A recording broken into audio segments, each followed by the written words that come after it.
Bonsoir à tous, bienvenue à nos invités. Merci d'être présents pour débattre ce soir d'un sujet grave, l'euthanasie, le suicide assisté. Docteur Jérôme Sobel, président d'Exit, qu'est-ce qui vous pousse, vous, Jérôme Sobel, qui êtes médecin, à faire cela en dehors de vos heures de travail, tout à fait bénévolement? Pourquoi le faites-vous? C'est à la suite d'un événement dans ma vie. J'ai eu la chance d'avoir une grand-mère que j'adorais, qui a vécu chez mes parents. Cette grand-mère a eu une maladie dégénérative.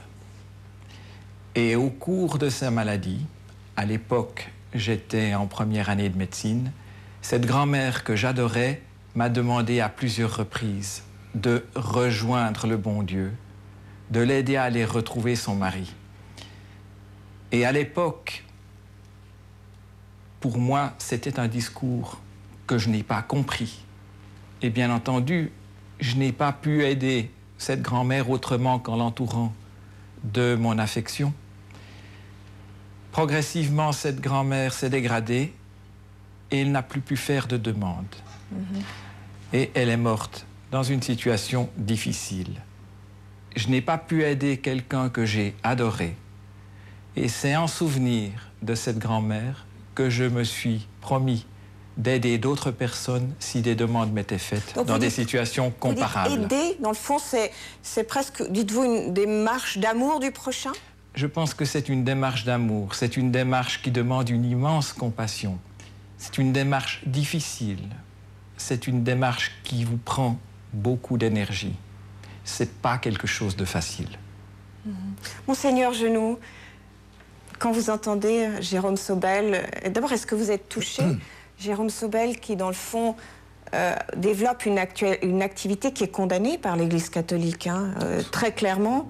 Quand il parle d'amour du prochain, de sa démarche, qu'est-ce que vous avez à lui dire, les yeux dans les yeux? Mais j'accueille, excusez ma voix parce que je suis un peu grippé, j'accueille cela. En même temps, j'admire. Ça ne veut pas dire que je peux être d'accord. Mais je suis touché. Je comprends, moi-même j'ai aussi accompagné mes parents à la mort, d'une autre manière évidemment alors, qui a aussi été très belle. Je garde un très beau souvenir. Il reste que je ne peux pas être d'accord avec une pratique qui est la vôtre et je vous comprends et je comprends qu'on ne me comprenne pas quand je dis des choses comme cela aussi. Monsieur Sobel? Alors, tout d'abord, je dirais que je suis heureux de débattre avec Monseigneur Genoux, que je respecte. Je respecte profondément vos croyances, mais je ne partage bien entendu pas votre système de valeurs. Pour moi, Dieu, le Créateur, nous a donné la vie, c'est certain, mais il nous a donné la liberté et il nous a donné la responsabilité. Chacun de nous est responsable de ses choix. Pour ceux qui sont religieux, ils en rendront compte au Créateur. Pour d'autres personnes qui n'ont pas une philosophie religieuse, ils n'en rendront compte à personne, mais ils sont responsables d'eux-mêmes. Donc vous dites que c'est un choix. Finalement, c'est une philosophie. Est-ce que la question, on va en débattre, on va peut-être pas tout aborder maintenant, mais dans le fond, la question, est-ce que l'homme a le choix de sa vie, de sa mort? Oui, docteur, vous avez bien abordé le problème de la liberté et de la responsabilité, qui est d'ailleurs un des thèmes centraux de notre civilisation, qui manque des deux, et de liberté et de responsabilité. Mais je vais signaler, pour nous, si vous voulez, nous avons reçu l'existence. Et là, je n'ai pas de liberté face à l'existence, mais face à la conduite de cette existence. Si vous voulez, de même que je l'ai reçue comme un don, je n'ai pas droit sur le fait d'exister, mais j'ai le droit et j'ai le devoir de librement conduire cette existence selon le bien, vers le bien. Donc M. Sobel est un pécheur. M. Sobel est un pécheur. Absolument, je ne me permettrai pas du tout de dire ça, parce que je le crois très honnête. D'accord. Monsieur, à propos d'honnêteté, lorsque vous faites l'ordonnance, parce que c'est vous qui faites la majorité en Suisse romande de ces ordonnances, où vous inscrivez dans le fond sur un papier pentobarbital, c'est la dose. Est-ce que vous avez parfois la main qui tremble ou est-ce que vous vous dites qu'est-ce que je suis en train de faire? C'est un peu vertigineux. C'est une responsabilité énorme, mais c'est une responsabilité que j'assume parce que la situation a été préparée. Tout d'abord, nous avons une demande qui nous a été faite. Et ensuite, nous avons des situations particulières. Ensuite, nous avons délégué un accompagnateur qui a discuté avec la personne, qui a vérifié que cette personne était autonome, qu'elle avait son discernement, qu'elle ne subissait aucune pression. Et l'accompagnateur m'en rend compte.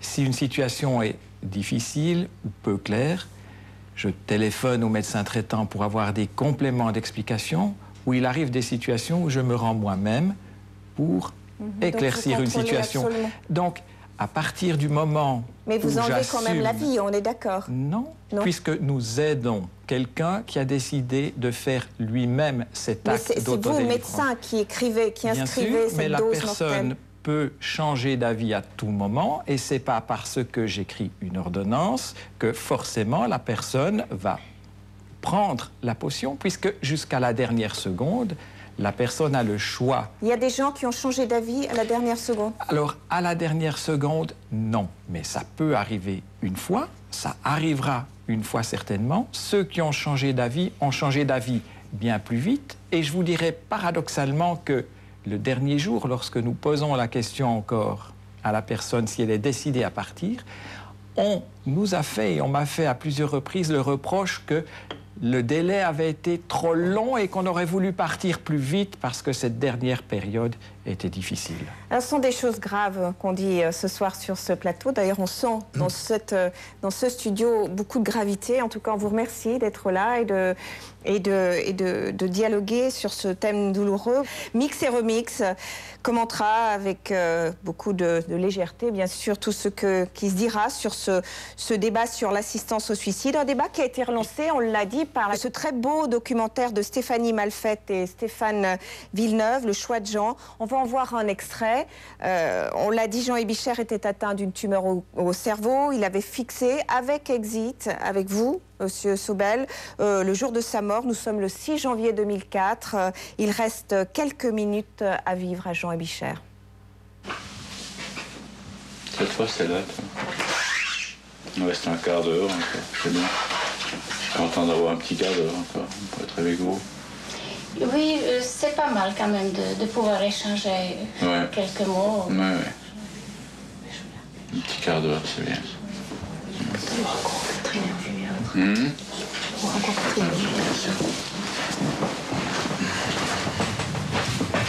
gens qui aiment déjà. Je savais pas qu'il y avait déjà des gens qui...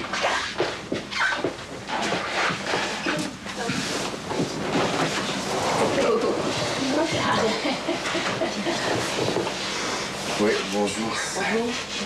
Oui. Attends juste, parce que Salut. je vais m'en aller dans 5-10 minutes. Dans 5-10 minutes? Oui, j'ai déjà pris le médicament. Ah oui? Ouais. Et maintenant, dans 5 minutes, je vais monter. Puis tu vas t'allonger, Oui. puis tu vas nous quitter. Oui. Ouais. Étonnant.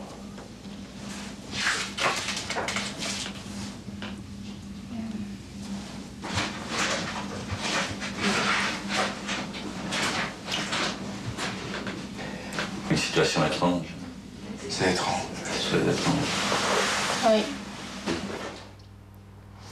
Voilà, c'est étrange, c'est ce qu'on dit dans ce film, c'est étrange, c'est une situation étrange. Daniel Ménétré, on vous voit dans le film, vous étiez la compagne de Jean Ebicher. Lorsque vous avez vu d'abord merci beaucoup d'être là ce soir, lorsque vous avez vu ce reportage une année après, est-ce que vous aviez des regrets? Comment avez-vous réagi? Ça remue beaucoup de nouveau, ça se remet dans la situation. C'était une période quand même difficile, surtout la période juste avant, on n'est plus vraiment là, on est un peu dans l'irréel. Ouais, de revoir ça, ça semble tellement incroyable. Étrange. Étrange, Pourquoi Jean Ebicher et vous-même aussi avez choisi de filmer finalement? C'est ça qui a aussi bouleversé beaucoup de Suisse romand. On voit mourir sous l'œil des caméras. Pourquoi avoir fait ce choix de public? En fait, c'est le choix de Jean aussi.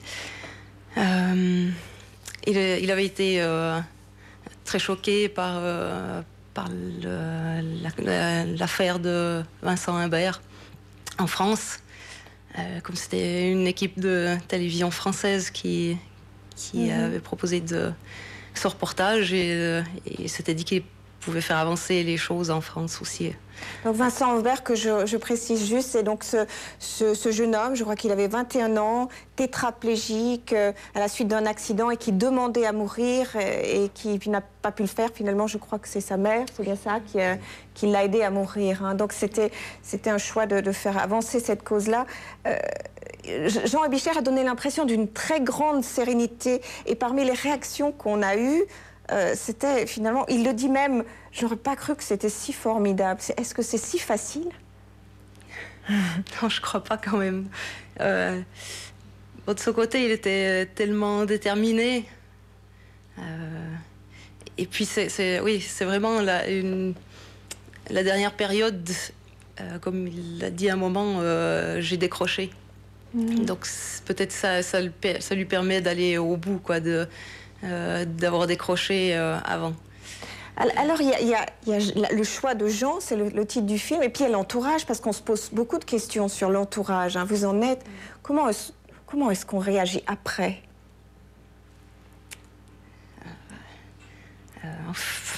Je pense à peu près à tous les décès, mais avec beaucoup de questions quand même. À un moment donné, on se dit, mais je l'ai laissé faire ça.